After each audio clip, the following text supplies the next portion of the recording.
একটি গুরুত্বপূর্ণ একটি ম্যাথ কাটিং রিলেটেড, অর্থাৎ কাটিং সেকশনের লেইং এসএমবির একটা লেইং এফিসিয়েন্সি ক্যালকুলেশন করা একটা ম্যাথ। এখানে ম্যাথটা এখানে দেওয়া আছে যে 100 layers, laying time 1 hour and 20 minute, workers average rating 90%, allowance 8%, number of pieces marker 12 pieces, find out the laying efficiency. এই যে একটা ম্যাথ, ফার্স্ট অফ অল আমরা যেটা জানি laying efficiency equal to SMV into output divided man power into working hour into 60 into 100।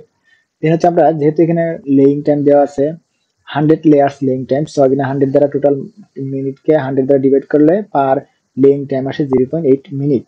So আমরা জানি basic time equal to normal হচ্ছে observe time অথবা cycle time, average cycle time into হচ্ছে rating, so এগুলো আসে 0.72। আর SNB জানি আমরা হচ্ছে basic time plus basic time allowance, যেহেতু এখানে অ্যালাউন্ড 8%, সো ক্যালকুলেশন করলে আসে 0.78। আর number of pieces per marker হচ্ছে 12। সো যেহেতু আমাদের এখানে ওয়ার্কিং আওয়ার এবং ম্যান পাওয়ার উল্লেখ নেই, আমরা ধরে নিচ্ছি ওয়ার্কিং আওয়ার 1, ম্যান পাওয়ার 1।